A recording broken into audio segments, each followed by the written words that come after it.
I was terrified. I was at the top and I was like, oh, this is pretty gnarly. But I try not to think about that sort of stuff and let my body kind of do all the work. Did this first trick and halfway through it I was like, I've landed it. Like, I already knew halfway through that I was like, this is going to come to my feet.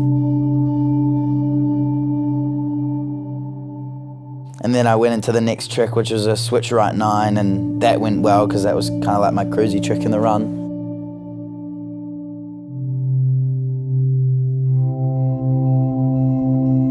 And then I went into a switch left dub 10, which I was really scared of, but landed that as well. And I was kind of like, this could really happen. Then went into a right dub 12 and then left dub 12. And I was like, oh, one more trick to go.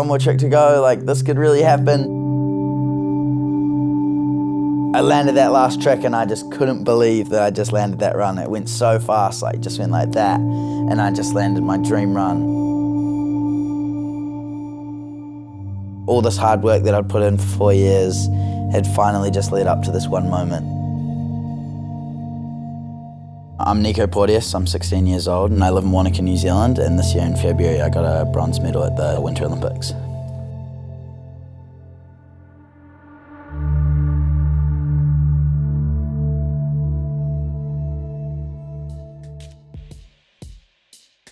Living in Wanaka is special. It's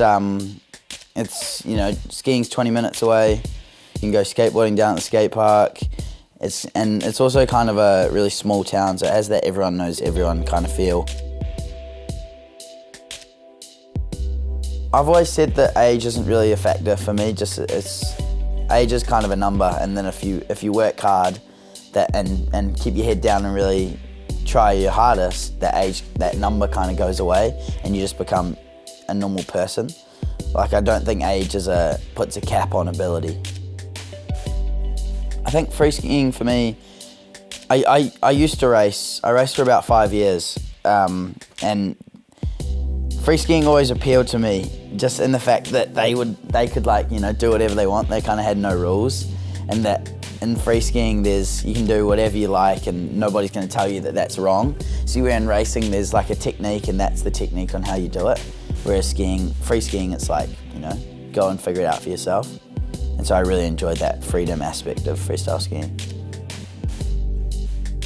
I got sponsored by Red Bull when I was 14, and so they flew me up in a helicopter and surprised me. And that was one of the most insane days in my I've ever, that would be up there with the Olympics.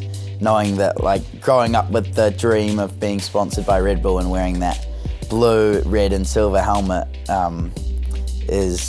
was something which is really special to me. But I don't ever think, and I still don't think I would call myself a professional athlete.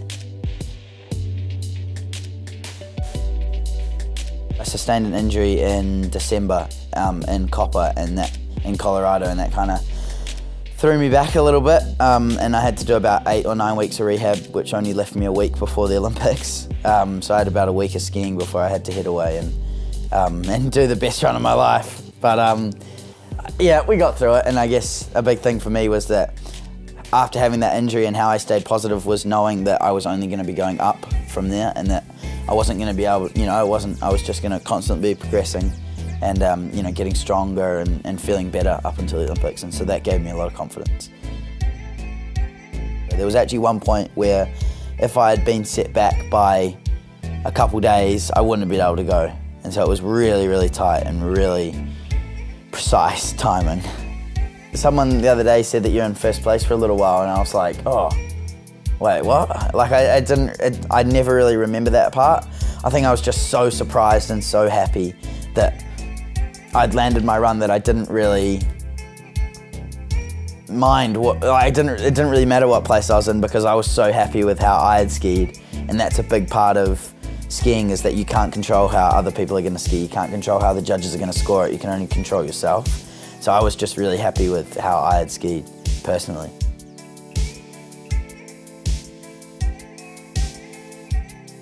To walk out with the 2 of the best skiers in the world, stand on the podium next to them and get an Olympic bronze medal put around my neck is, that's huge.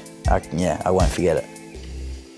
I never really grew up with the goal of going to the Olympics, just because this year was only the second time that freestyle skiing has been in the Olympics. And so I kind of grew up with the dream of Red Bull and the dream of X Games, and so I'm just going to keep being me and skiing and competing, and hopefully go to X Games for my first time this year, and then I guess in 4 years' time it will be the next Olympics, and so I'll start ramping up for that.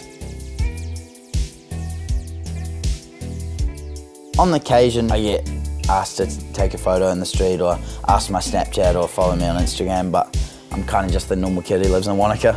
My friends treat me the exact same. I just kind of separate my two kind of lives, and that one's kind of being home and the other one's up skiing. Sometimes I see some of the kids at school and I'm like, oh, I kind of wish I could go to school, but then I'm like, I can do homeschool, and it allows me to travel around and go skiing and do what I love.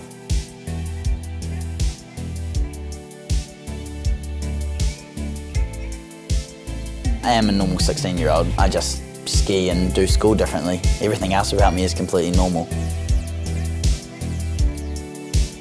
When I go skiing, I'm always trying to get better and progress my sport, but I don't think I ever will impact the sport in a huge way.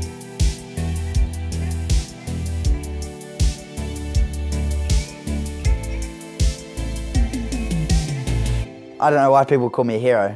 I'm just a kid who happened to ski well on one day. A day that not only he will be proud of, but his family and his entire nation. A surprise for many, but maybe a new star has been born here at the Phoenix Snow Park. Just 16 years old. The future is very bright for Porteous.